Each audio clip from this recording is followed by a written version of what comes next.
تو میرا مفتی صاحب سے یہ سوال تھا کہ ہم ربیع النور شریف کا ماشاءاللہ مہینہ بھی آنے والا ہے، تو ہم لائٹیں لگاتے ہیں، جھنڈے لگاتے ہیں، تو لوگ کہتے ہیں اس سے یہ لگانے سے اچھا ہے جو یہ پیسے یہاں خرچ کرتے ہو وہ کسی غریب کی یا کسی کو خیرات یا صدقہ کر دو، تو کہ یہ افضل ہے یا اس میں آپ کوئی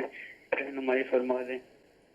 کیا فرماتے ہیں؟ اس طرح کی باتیں تو کرتے ہیں لوگ۔ ہاں، یہ تو اصل میں بھی شروع ہو جائیں گے اس طرح کی باتیں کرنا،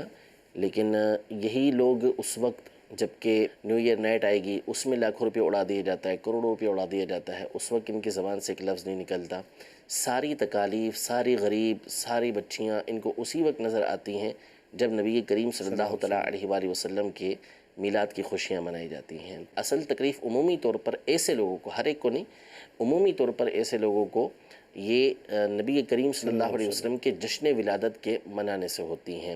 اگر یہی بات ہے تو پھر آپ سادگی سے منا کے دکھائیں، وہ سادگی سے بھی نہیں مناتے۔ تو بات یہ ہے کہ اصل میں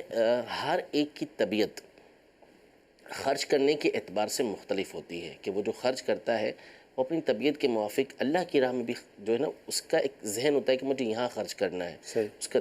دل چاہتا ہے کہ میں اس طرف خرچ کروں۔ بہت سے لوگ آپ کو ملیں گے کہ جن کا ذہن ہوگا کہ مریضوں کا علاج کروائیں، وہ آپ کو کسی اور طرف خرچ کرتے ہوئے نہیں ملیں گے، آپ ان کا کسی اور طرف ذہن بنائیں گے بھی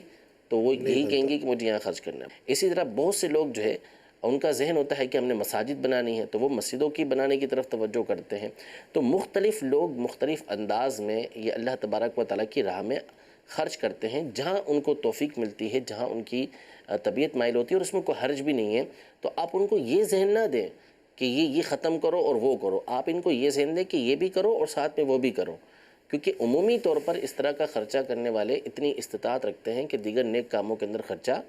کر سکتے ہیں۔ تو یہ چیزیں آپ کو دوسرے مقام پر یاد آنی چاہیے کہ اس مقام پر آپ یہ گفتگو کیا کریں جب وہاں پہ خرچہ ہو رہا ہو، کہ وہاں بہت سارے مقامات ہوتے ہیں جو گناہ کے اندر خرچہ ہو رہا ہوتا ہے، لیکن اس وقت ایسے لوگوں کی زبان کھلتی نہیں ہے۔ تو نبی کریم صلی اللہ تعالیٰ علیہ وآلہ وسلم کی ولادت کے موقع پر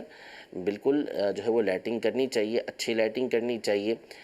جیسا کرنے کا حق ہے ویسی کرنی چاہیے، اور ساتھ ہی ساتھ نبی کریم صلی اللہ تعالیٰ علیہ وآلہ وسلم کی امت، دکھیاری امت جو ہے اس کا بھی خیال لوگوں کو کرنا چاہیے۔ تو دونوں طرح کا ذہن جو ہے وہ دینا چاہیے کہ اس میں بھی خرچ کریں اور اس میں بھی خرچ کریں۔